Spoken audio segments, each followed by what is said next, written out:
नमस्कार किसान साथियों जो मैंने गेहूं लगा रखे हैं वो 1 एकड़ में लगा रखे हैं। जो कि हमारे यहाँ बीघा चलता है, तो 1 बीघा वहाँ पे है और आधा बीघा यहाँ पे। 1 एकड़ में लगभग 1.5 बीघा होता है। तो जो ये वाले गेहूं लगा रखे हैं, ये हमने इसके पहले जो क्रॉप थी वो प्याज नहीं थी, प्याज के अलावा दूसरी क्रॉप थी। मैं आपको बताऊंगा आगे, और उसमें कुछ दिखाऊंगा भी कि ये क्रॉप कितनी नुकसानदायक अगर हम लगाते हैं खेत में। जो इस गेहूँ की बुआई हुई थी, ये लगभग 16 नवंबर को हुई थी। तो अभी लगभग ये लगा लो 1 महीने के आसपास हो गए हैं। तो इसमें अंतर दिख रहा होगा आपको कि जो ये यहाँ पे गेहूं है, जो हमने ये बुआई की थी 10 नंबर पे की थी, जो पूरे खेत में ही 10 नंबर बुआई की थी। आपको दिख रहा होगा पीछे यहाँ पे जो गेहूं है हल्के हैं, थोड़े छीदे भी है। तो और इस तरफ देखो आप आके, तो आप इस तरफ देखो, जो ये गेहूं है अच्छे हैं, गहरे हैं, इनमें हाइट भी बढ़िया है, पचराव भी बढ़िया है, और जो फुटाव है बढ़िया है, ग्रोथ भी बढ़िया है। और इस वाले गेहूं में आप देख सकते हो, इसमें ना तो फुटाव है ना पचराव है, और ऊपर से पीला पीला हो रहा है। अब ये हो क्यों रहा है, किस रीजन की वजह से हो रहा है? तो इसमें पहले कौन सी क्रॉप थी जिसकी वजह से जो हमारा खेत है, जो हमारी मिट्टी है, वो भी इतनी ज़्यादा खराब हो रही है? उस क्रॉप की वजह से जो हमारी मिट्टी है बहुत हल्की हो गई, मतलब ये ज़मीन है बहुत, जो हमारा खेत है बहुत हल्का हो गया है उस क्रॉप की वजह से। उस तरफ अच्छे गेहूँ क्यों हैं और यहाँ पे हल्के गेहूँ क्यों हैं, तो मैं आपको आगे वीडियो में बताऊंगा। तो मैं डॉक्टर चमन यादव स्वागत करता हूँ आपका वीडियो यूट्यूब चैनल किसान का साथी में। तो साथियों, अभी तक आपने इस चैनल को सब्सक्राइब नहीं किया तो चैनल को सब्सक्राइब कर लीजिए, जिससे समय समय पर सही जानकारी मिलती रहे। तो साथियों, इस खेत में अब जो गेहूं लग रहे हैं, उससे पहले क्रॉप थी, और उससे पहले मैं आपको बता देता हूं, इसमें हमने जो प्याज का जो बीज है, मतलब हम यहाँ पे कण बोलते हैं जिसको देसी भाषा में हमारे यहाँ पे प्याज की गंठी तैयार करते हैं।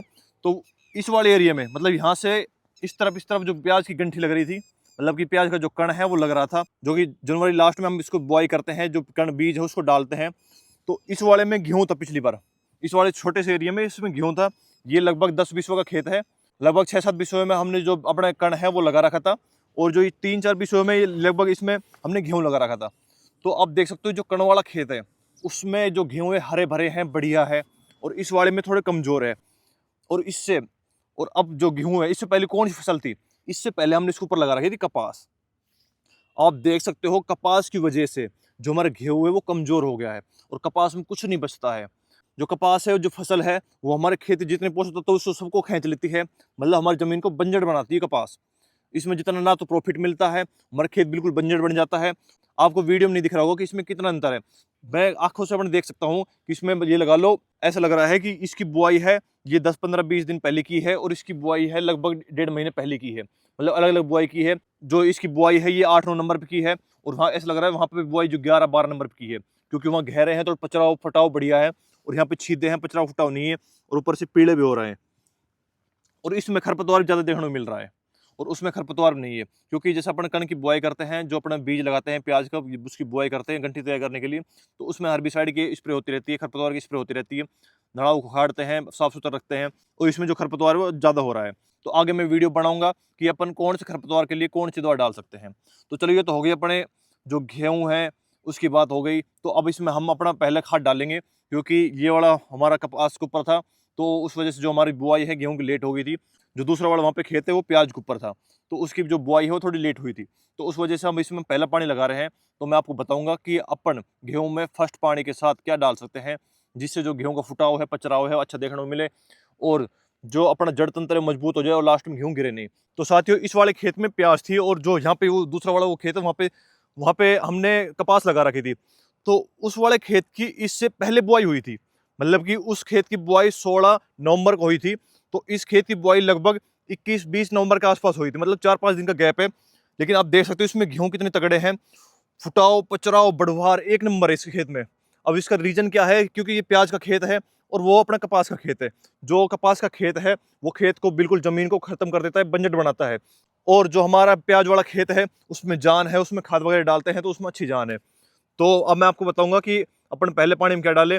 तो साथियों, ये हमारा दोनों मिलाकर लगभग 1 एकड़ का खेत हो गया है। तो मैं आपको बताऊंगा इसमें क्या खाद डालें, और अपन को खाद डालना कब है। तो साथियों, अभी हम 2 दिन इसमें पानी चलाएंगे।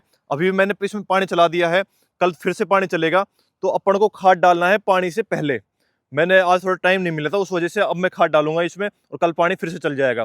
तो अपन को पानी देने से पहले खाद डालना है, जिससे जो अपना खाद है वो पानी के साथ नीचे चल जाए, जिसका जो रिजल्ट है वो अच्छा देखने को मिले, जितने पोषक तत्व है वो पौधा अच्छे से ग्रहण कर ले। क्योंकि जड़ ऊपर नहीं रहती, जड़ नीचे रहती है, तो जिसकी वजह से जो पौधा है, अगर नीचे खाद जाएगा, नीचे न्यूट्रिएंट जाएंगे, तो पौधा ग्रहण कर पाएगा।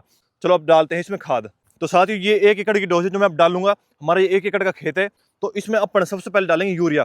कितना? 45 kg यूरिया, जो कि हम इसको सर पे लेकर आए हैं, जिससे आधा आधा कट्टा कर लिया हमने 2 जगह। आधा कट्टा ये है और आधा ये है।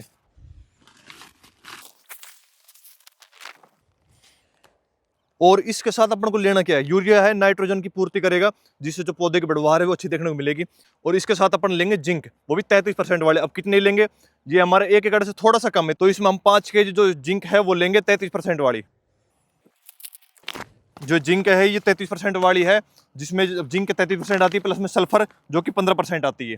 तो इसको हम इसमें मिलाएंगे। और जी, ये जिंक क्या काम करेगा? फुटाओ पचराओ बढ़िया काम करेगा, और जो हरापन है वो गेहूं में वो आ जाएगा।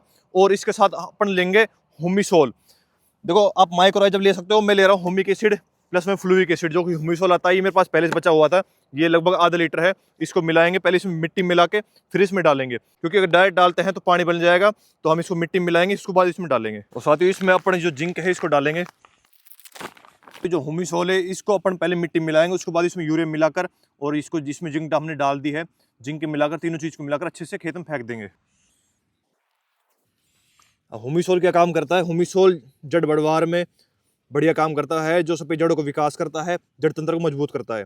अगर गेहूं में जड़ तंत्र मजबूत होगा तो आपका जो गेहूं है वो लास्ट टाइम गिरेगा नहीं, जो नीचे से उखड़ता है वो उखड़ेगा नहीं। तो साथ ही हुमिसोल को, जिंक और यूरिया को तीनों जगह एक साथ डालकर अच्छे से इसको मिलाना है, जिससे जो अपना ये तीनों चीज है अच्छे से मिल जाए, और उसके बाद इसको खेत में फेंक देना है।